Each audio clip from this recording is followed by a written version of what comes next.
नमस्कार बंधुरा आमादेर चैनेले तोमादेर सकलके स्वागत जानाई। आज के आमरा तोमादेर जोन्नो निये एसेछि रबार्ट ब्राउनिंग एर लेखा एकटी विश्वविख्यात dramatic monologue my last duchess. Robert Browning एर जन्म 1812 साले एबं मृत्यु 1889 साले।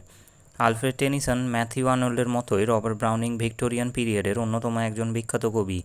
तार स्त्री एलिजाबेथ बैरेट ब्राउनिंगও एकजन अन्यतम विख्यात लेखिका छिलेन। ब्राउनिंग मूलत ड्रामाटिक मनोलग लेखार जन्य जगत विख्यात। तार लेखा कयेकटी विख्यात कविता हलो Andrea del Sarto, Fra Lippo Lippi, meeting at night, my last duchess इत्यादि। ब्राउनिंग एर लेखा माई लास्ट डाचेस हलो एकटी असाधारण ड्रामाटिक मनोलग।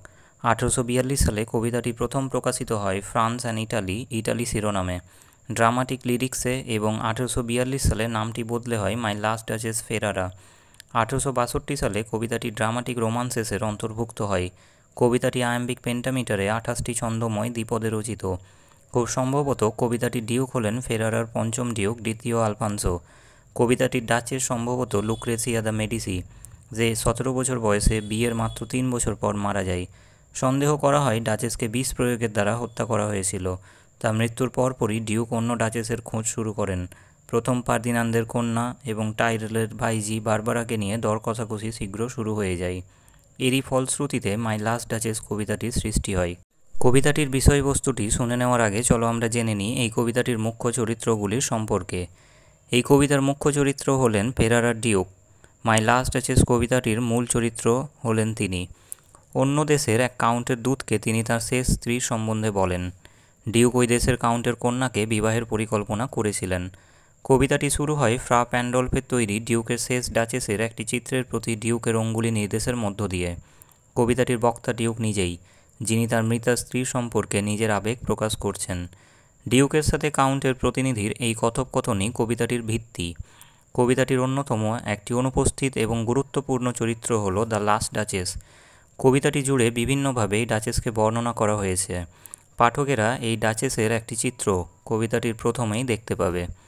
द एमिसारी प्रतिनिधिटी छिलेन एकजन विवाह सम्बन्धकारी, जाके आमरा घटक बोलते पारी, जिनि एक अनामा काउंटेर मेयेर विवाहेर जन्य डिउकेर साथे साक्षात् करेछिलेन। यदिओ तार चरित्रेर बर्णना देওয়া हयनि, तबे कविताटी ताके उद्देश्य करे रचित एवं तार माध्यमेই पाठक दृश्यटी बुझे नेन। तार मध्य दिएই पाठक डिउकेर व्याख्यार कल्पनार द्वारा क्रमश अस्वस्तिकर एक उपलब्धिते उन्नीत होते थाके। फ्रा पैंडल्फ एकजन काल्पनिक चित्रकर, जार नाम डिउक खूब यत्न सहकारे तुले धरेन डाचेसेर चित्र निये कथा बलार समय। डिउक दुबार तार कथा तुले धरेन, जा थेके बोझा जाय चित्रशिल्पीर उच्च सम्मान और परिचिति। यदिओ कविताय बर्णित अन्यान्य चरित्रेर मतोई फ्रा पैंडल्फेर निजेर काजेर मूल्य डिउकेर तरफ थेके तार बर्णनार तुलनाय खुबই कम।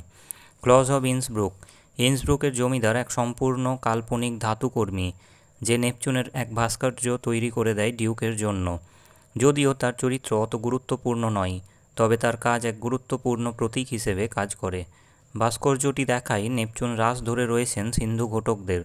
सम्भवत स्थापत्यटी डिउकके सन्तुष्ट करेछिलो, जेहेतु एटी नियंत्रणेर एकटी दृश्य छिलो, ठीक जेमन नियंत्रण तिनि तार स्त्रीर ओपर राखते चेयेछिलेन। माई लास्ट डाचेस कविताटिर सारांशटी हलो एइरूप। डिउक अफ फेरारा विवाहेर प्रस्ताव निये आसा एक दूतेर साथे कथा बोलछेन। डिउक ताके देवाले झोलानो निजेर मृत डाचेसेर चित्रटी देखान। तार मने हयेछिलो छबिटी जेन जीवंत एवं एटी एक उल्लेखयोग्य कृतित्व बोले तिनि मन्तब्य करेन। तिनि जानान जे चित्रशिल्पी फ्रा पैंडल्फ एकटी पुरो दिन धरे छबिटी सम्पूर्ण करेछेन। तार शिल्प साधनार फसल डाचेसेर এই জলজ্যান্ত ছবি এবং এটি তিনি दूतके परख करे देखते बोलेन। डिउक स्वीकार करेन जे যখনই কোনো অচেনা ব্যক্তি ছবিটি দেখেন তার কৌতূহল হয় যে শিল্পী কিভাবে এই আবেগের গভীরতা ফুটিয়ে তুলতে পারলেন। সুতরাং दूत কোনো প্রশ্ন করার আগেই তিনি উত্তর দিতে থাকেন। সত্যি বলতে কি ডিউকই একমাত্র মানুষ যিনি ওই চিত্রটিকে পর্দার আড়াল থেকে বের করে প্রশ্নের উত্তর দিতে পারেন, যেহেতু আর কারো ওই ছবিটির কাছে যাওয়ার অধিকার নেই।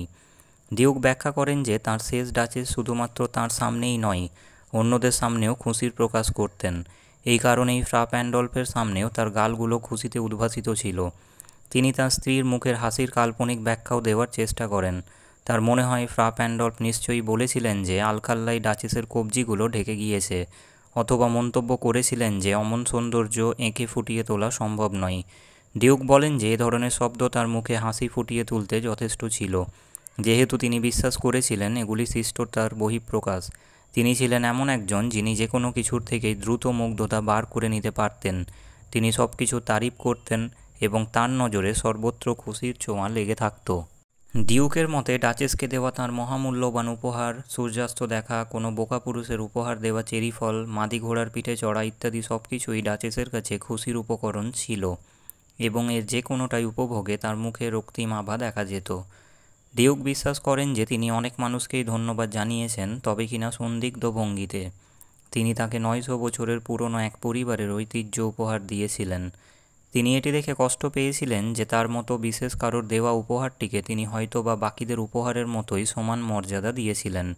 যদিও তিনি জানান যে যদি এটা সম্ভবও হতো, তবুও তার পক্ষে তার চালচলনের ভঙ্গিমা নিয়ে বোঝাতে চাওয়া খুবই নিচু মানের কাজ হতো।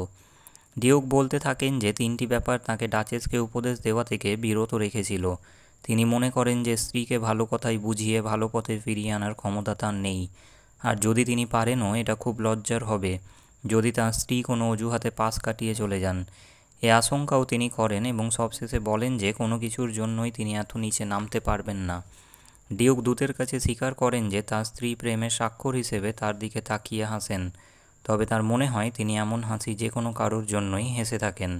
ডাচেসের এমন বৈষম্যহীন ব্যবহার বৃদ্ধির সাথে সাথে ডিউক আর তা সহ্য করতে না পেরে তাকে চুপ করিয়ে দেওয়ার আদেশ দেন। নিজের স্ত্রীর মৃত্যুর বর্ণনা দেওয়ার পর ডিউক দূতকে ফ্রা প্যান্ডলফের আঁকা ডাচেসের জলজ্যান্ত ছবিটি দেখান। ডিউক কাজের কথাই ফিরে যান এবং দূতকে আহ্বান করেন তার সাথে এসে অন্যান্যদের সঙ্গে যোগ দিতে। তিনি ব্যাখ্যা করেন যে দূতের মনিব একজন কাউন্ট, এক ধনী মানুষ, এবং তিনি আশা করেন যে ভালো পরিমাণ যৌতুক তিনি পাবেন। যদিও তিনি এও বলেন যে কাউন্টের কন্যা তার কাছে যৌতুকের থেকেও বেশি গুরুত্বপূর্ণ। ফেরার পথে তিনি আরেকটা শিল্পকর্মের প্রতি নির্দেশ করেন। সমুদ্রের দেবতা নেপচুন সিন্ধু ঘটকদের রাস নিয়ন্ত্রণে ব্যস্ত। এই ব্রোঞ্জের মূর্তিটি বানিয়েছেন ইন্সব্রুকের জমিদার। তাহলে আজকের ভিডিওয় আমরা শুনলাম রবার্ট ব্রাউনিংয়ের লেখা বিশ্ববিখ্যাত ড্রামাটিক মনোলগ মাই লাস্ট ডাচেসের সারসংক্ষেপ। যদি ভিডিওটি তোমাদের ভালো লেগে থাকে তাহলে ভিডিওটিকে লাইক, শেয়ার এবং চ্যানেলটিকে সাবস্ক্রাইব করতে ভুলবে না। জুড়ে থাকার জন্য ধন্যবাদ।